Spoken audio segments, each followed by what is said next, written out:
নমস্কার, সবাই ভালো আছেন তো? আজ আমি সবার উদ্দেশ্যে, বিশেষ করে কিশোর কিশোরীদের উদ্দেশ্যে একটা কথা আমি বলতে চাই। সেটি হচ্ছে, পড়তে বসে পড়ায় মন বসছে না। কেন? পড়াতে মন বসাতে গেলে কি করা প্রয়োজন? কিভাবে পড়া মনে রাখবে? সেটা বিষয়ে আমি দু একটি কথা আপনাদের সামনে তুলে ধরতে চাইছি। ধরুন, বা কিশোর কিশোরীদের বলছি, তোমরা হয়তো পড়তে বসেছো পড়ার টেবিলে, বই খুললেই মনে হয় কিছুই মনে থাকছে না। তাহলে নিশ্চয়ই খুব দুশ্চিন্তায় পড়ে যাও। পরীক্ষার আগে এই সমস্যা অনেকেরই হয়। তবে কার্যকর কিছু কৌশল অনুসরণ করলে মস্তিষ্কের কার্যক্ষমতা বাড়িয়ে সহজেই কিন্তু স্মৃতিশক্তি উন্নত করা সম্ভব। এসো আজকে আমরা জেনে নিই পরীক্ষার জন্য মেমারি বাড়ানোর 8টি অনন্য উপায়। সেগুলো শোনো, ভালো লাগবে। যদি করতে পারো নিশ্চয়ই উপকৃত হবে। শুধু পড়লেই হবে না। প্রথমত বলবো আমি, শুধু পড়লেই হবে না, মুখস্থ করলেই হবে না। মনে রাখার জন্য স্মার্টভাবে নোট নিতে হবে। রঙিন মার্কার দিয়ে মূল পয়েন্টগুলোকে হাইলাইট করতে হবে। গুরুত্বপূর্ণ তথ্য সংক্ষিপ্ত আকারে লিখে ফ্ল্যাশ কার্ড তৈরি করা বা নিজেই তথ্যগুলো সংক্ষেপে নিজে লিখে নিলে দেখবে মনে রাখতে খুব সহজ হবে।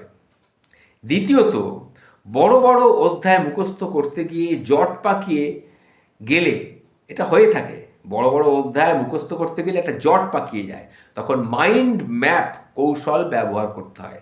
এতে মূল বিষয়কে কেন্দ্র করে শাখা প্রশাখার মতন তথ্য সংযুক্ত করলে একটা পরিষ্কার চিত্র কিন্তু পাওয়া যায়, যা দ্রুত মনে রাখতে সাহায্য করবে আমাদের। তৃতীয়ত, যদি মনে রাখতে চাও তাহলে অন্য কাউকে শেখানোর চেষ্টা করো। তুমি যেটা পড়লে সেটা অন্য কাউকে শেখানোর চেষ্টা করো। দেখবে পড়া শেষ করে বন্ধু বা পরিবারের কাউকে যদি বুঝিয়ে বলো ব্যাপারটা, দেখবে এটি মস্তিষ্ককে একটা তথ্য প্রসেস ও সংরক্ষণে সহায়তা করে। কোনো কঠিন তথ্য সহজে মনে রাখতে পছন্দ হচ্ছে না, বা কোনো কঠিন তথ্য মনে রাখতে পারছো না, তখন ছন্দ, গল্প বা সংক্ষিপ্ত রূপ তৈরি করতে পারো। যেমন ইংরাজি শব্দ মনে রাখার জন্য তার সাথে মিলিয়ে বাংলা কোনো মজার শব্দ তৈরি করতে পারো। আর একটা কথা বলি, ঘুমের অভাবে মস্তিষ্ক কিন্তু ক্লান্ত হয়ে পড়ে, ফলে তথ্য সংরক্ষণে ব্যাঘাত ঘটে। তাই প্রতিদিন অন্তত 7 থেকে 8 ঘন্টা ঘুমানো অত্যন্ত জরুরি। বিশেষ করে পরীক্ষার আগে রাত জেগে পড়ার চেয়ে পর্যাপ্ত ঘুম নেওয়া কিন্তু খুব কার্যকর একটা ব্যাপার। আর একটা কথা বলি, একটানা দীর্ঘক্ষণ পড়ার চেয়ে মাঝে মাঝে বিরতি নিয়ে পড়লে মস্তিষ্ক কিন্তু ভালোভাবে তথ্য ধরে রাখতে সাহায্য করতে পারে। 20-25 মিনিট ধরো পড়লে, পড়ার পর 5-10 মিনিট একটু বিরতি নাও, এতে তোমার মনোযোগ কিন্তু বৃদ্ধি পাবে। আর একটা কথা বলি, স্মৃতিশক্তি বাড়াতে খাবারের দিকেও কিন্তু নজর দেওয়া জরুরি। ওমেগা 3 সমৃদ্ধ মাছ, ওমেগা 3 সমৃদ্ধ মাছ খেলে তোমার স্মৃতিশক্তি বাড়বে। বাদাম, ডার্ক চকলেট, সবুজ শাকসবজি, কিছু ফল, এগুলো মস্তিষ্কের কার্যক্ষমতা কিন্তু বাড়ায়।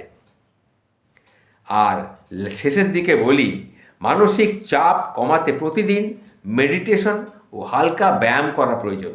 এতে মস্তিষ্কে দ্রুত রক্ত প্রবাহ বাড়ে, মনোযোগ বৃদ্ধি পায়, যা পড়ার ক্ষেত্রে খুব সহায়ক হতে পারে।